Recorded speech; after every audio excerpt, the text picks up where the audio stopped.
అందరికీ నమస్తే అండి. విజయసాయిరెడ్డి గారికి ఎంత పరువు ఉందో ఏంటో మరి నాకైతే తెలీదు. మీరు ఎవరైనా వీడియో చూస్తున్న వాళ్ళు ఎవరికైనా తెలిస్తే కామెంట్ చేయండి. అతని పరువు ఎన్ని కేజీలు ఉందో ఏంటనేది. ఎందుకంటే అతను పరువు నష్టం దావా చేస్తున్నాడండి సీఎం చంద్రబాబు గారి మీద, అలాగే కేవీ రావు గారి మీద పరువు నష్టం దావా చేస్తున్నాడు.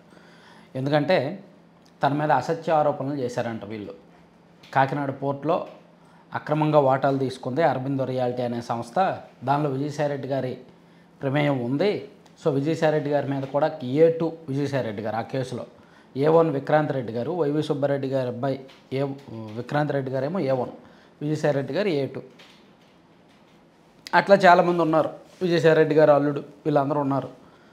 సో దీని మీద విజయసాయిరెడ్డి గారు చాలా సీరియస్గా రెస్పాండ్ అయ్యి, నాకు అసలు వీళ్ళే పెద్ద దొంగలు, వీళ్ళే పెద్ద చేసిందంతా పెద్ద క్రైము, వీళ్ళే అవినీతి పరులు, వీళ్ళే నేరస్తులు నన్ను అంటున్నారు. నిజంగా అప్పుడే నష్టం జరిగితే కేవీ రావు గారు అప్పుడు హైకోర్టుకు వెళ్ళొచ్చు కదా, కోర్టులో పిటిషన్ వేసుకోవచ్చు కదా. సో ఇప్పుడు వరకు ఎందుకున్నారు?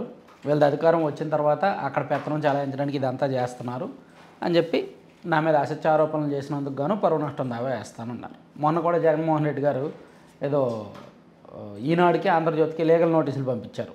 అది కూడా పరువు నష్టానికి సంబంధించింది. సో వైసీపీలో A1 A2 ఇద్దరు కూడా పరువు నష్టం, నెంబర్ 1 నెంబర్ 2 వాళ్ళిద్దరూ కూడా పరువు నష్టం దావాలు అంటూ టీడీపీ వాళ్ళ మీద, టీడీపీ అనుకూల మీడియాల మీద చాలా అగ్రెసివ్గా ఉన్నారు. మేబీ హైకోర్టుకి ఇలాగే కొనసాగితే వచ్చే 5 ఏళ్లలో ఆంధ్రప్రదేశ్ హైకోర్టులో మొత్తం పరువు నష్టం దావా కేసులో ఒక వేలున్న ఆశ్చర్యపోకర్లా. అంబటి రాంబాబు గారు వేయచ్చు, గుడివాడ అమర్నాథ్ గారు వేయచ్చు, కొడాలి నాని గారు వేయచ్చు, ఎవరైనా వేయచ్చు. ఇంకా సో వాళ్ళ పరువు ఎంత ఉందో కొలుసుకొని. ఇక్కడ ఒక గమ్మత్తైన విషయం ఏంటంటే, అవినీతి ఆరోపణలు చేసి కేసు నమోదు చేస్తే, ప్రభుత్వం అఫీషియల్గా కేసు నమోదు చేస్తే పరువు నష్టం దావా ఏంటో మరి. ఇది ఒక విడ్డూరం అయితే, ఇక్కడ సిఐడి విజయసాయిరెడ్డి గారికి లుక్అవుట్ నోటీసులు జారీ చేసింది. అంటే ఆయన విదేశాలకు వెళ్ళకూడదు. యాక్చువల్లీ ఆయన విదేశాలకు వెళ్ళాలంటేనే కోర్టు పర్మిషన్ కావాలి కదా. ఆయనకు సిబిఐ బెయిల్ ఇచ్చినప్పుడు ఒక కండిషన్ ఏంటి, విదేశాలకు ఎక్కడికి వెళ్ళకూడదు, పాస్పోర్ట్ అప్పగించాలి అని. సో ఆయన విదేశాలకు వెళ్ళాలంటే ఖచ్చితంగా కోర్టు అనుమతి ఉండాలి. లుక్అవుట్ నోటీసులు ఎందుకు జారీ చేస్తారు? విదేశాలకు పారిపోకుండా ఉండడానికి.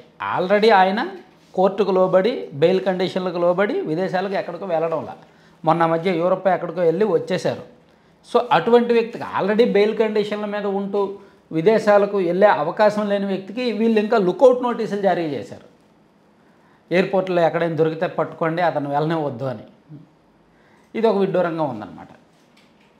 యాక్చువల్లీ విజయసాయిరెడ్డి గారికి సంబంధించిన వ్యవహారాలు చాలా ఉన్నాయి. ఆయన గత 5 ఏళ్లలో వైసీపీ అధికారంలో ఉన్నప్పుడు కాకినాడ పోర్టులో ఈ అరబిందో రియాలిటీ సంస్థ ఏ విధంగా తలదూర్చింది అనేది ఒకటి ఉంటే, మరోవైపు 108, 104 అంబులెన్స్లు ఉన్నాయి కదా, అవి గతంలో జీవీకే వాళ్ళకి 1,25,000 ఎంతో ఇచ్చేవాళ్ళు. కానీ విజయసాయిరెడ్డి గారి బంధువులకు చెందిన అరబిందో ఎంటర్ అయిన తర్వాత వీళ్ళకి 2,28,000 వరకు ఇచ్చారనమాట అంబులెన్స్ నిర్వహణకు మంత్లీ. సో ఇందులో కూడా చాలా పెద్ద వాటాలు, చాలా పెద్దగా అవినీతి జరిగింది. ప్రభుత్వ ధనాన్ని అలా మళ్లించి అలా సొంత అవసరాలకు వాడుకున్నారు, సొంతంగా అవినీతికి పాల్పడ్డారనేది ఒక పెద్ద ఆరోపణ. దీని మీద కూడా కేసులు నమోదు చేయాల్సి ఉంది. యాక్చువల్లీ దాని మీద కూడా దర్యాప్తు జరుగుతుంది. మరోవైపు విశాఖపట్నంలో విజయసాయిరెడ్డి గారి కుమార్తెకు సంబంధించిన భూముల వ్యవహారము, భూ అక్రమాలు జరిగాయని కొన్ని ఆరోపణలు ఉన్నాయి. ఉత్తరాంధ్ర ఇన్ఛార్జిగా విజయసాయిరెడ్డి గారు ఉన్నప్పుడు విశాఖపట్నం వేదికగా ఆయన కానీ ఆయన వర్గీయులు కానీ చాలా అవినీతికి పాల్పడ్డారు. అవి కూడా ఇంకా ఈ కూటమి ప్రభుత్వం నెమ్మదిగా బయటకు తీస్తుంది. మరోవైపు శాండ్, ఇసుకలో మైనింగ్ రీచ్ల్లో రాష్ట్రం మొత్తాన్ని 4 జోన్లుగా విభజించి ఒక్కొక్క జోను ఒక్కో నాయకుడికి అప్పగించారు. ఆ క్రమంలోనే విజయసాయిరెడ్డి గారికి కూడా ఒక జోన్ అప్పగించారు. సో దానిలో అవినీతిని కూడా, అంటే ఈ ప్రభుత్వం అన్నీ ఇంకా వెతికితీలా పూర్తిగా ఒక్క కేసే వచ్చింది. ఆ ఒక్క కేసుకే పరువు నష్టం దావా చేస్తానంటే ఇంకా భవిష్యత్తులో ఇంకెన్ని నమోదవుతాయో. పెద్ద పెద్ద వ్యవహారాలు చాలా ఉన్నాయి. ఈ పరువు నష్టం దావా కేసులు ఎందుకో వైసీపీ వాళ్ళకి అదొక ప్యాషన్ అయిపోయినట్టుంది. అంటే అలా పరువు నష్టం దావా చేస్తానంటే ఇంకా వాళ్ళు జాగ్రత్త పడతారు, వాళ్ళు భయపడతారు, ప్లస్ మమ్మల్ని మేము డిఫెన్స్ చేసుకోవచ్చు అని బహుశా వేస్తున్నారేమో. కానీ ఇదంతా కూడా వేస్ట్. పరువు నష్టం దావాలు 1 కాదు 2 కాదు, 100 వేసినా 1000 వేసినా వేస్ట్. కోర్టులు పెద్దగా పట్టించుకో. పైగా అక్కడ ఆధారాలతో సహా నిరూపించడానికి కూటమి ప్రభుత్వం సిద్ధంగా ఉంది.